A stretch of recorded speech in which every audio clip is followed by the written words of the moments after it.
Assalamualaikum warahmatullahi wabarakatuh. Perkenalkan, nama saya Mas Safi Julupala dari 1 kelas 1C. NIM saya P27903123123122. Nah, di sini saya akan menjelaskan GCMS dengan angka instrumen klinik. Latar belakang GCMS. Kromografi gas merupakan teknik untuk memisahkan senyawa volatil atau etistri dalam fase gas melalui fase diam. Bila fase diam berupa zat padat, kita sebut cair. Cara itu sebagai kromatografi gas padat. Bila fase diam berupa zat cair, kita sebut cara untuk itu sebagai kromatografi gas cair. Pengertian GCMS merupakan metode pemisahan senyawa organik yang menggunakan dua metode analisis senyawa, yaitu kromatografi gas atau GC untuk menganalisis jumlah senyawa secara kuantitatif dan spektroskopik, massa atau MS untuk menganalisis struktur molekul senyawa analitis. Penggunaan alat GCMS. Aktifkan software ChemStation dengan double program klinik. Kiri ikon instrumen 1 online atau klik start instrumen 1 online ChemStation.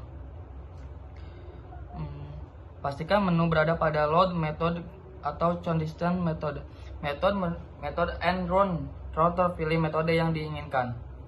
Sebelum digunakan, pastikan kolom sudah di-conditing dengan suhu 20 derajat Celcius di bawah suhu maksimum. Kolom atau di atas suatu operasional tetap tidak diperbolehkan melewati suhu maksimum kolom seperti yang terletak dalam tagga kolam.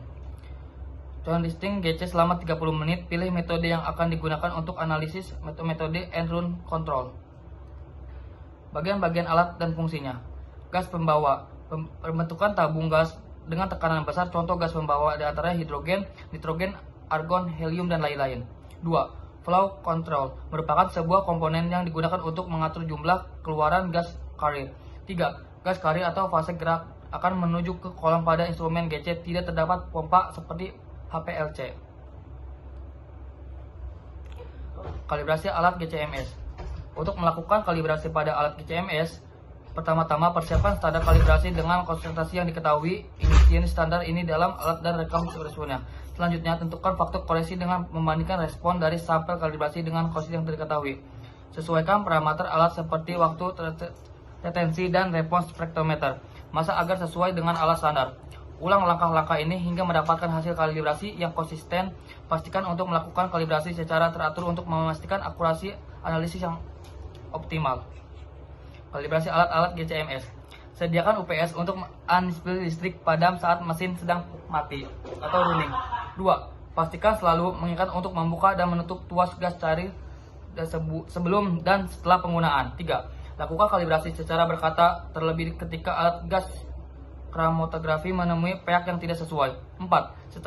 Setelah selesai penggunaan, pastikan mematikan instrumen sesuai dengan prosedur, seperti menurunkan terlebih dahulu suhu intel dan kolom.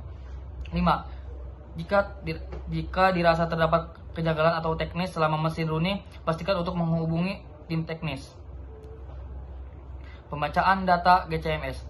Pembawaan data dari GCMS melibatkan interpretasi grafik dari hasil analisis yang diperoleh dari kedua komponen GC atau gas kromatografi dan MS atau mass spectrometry.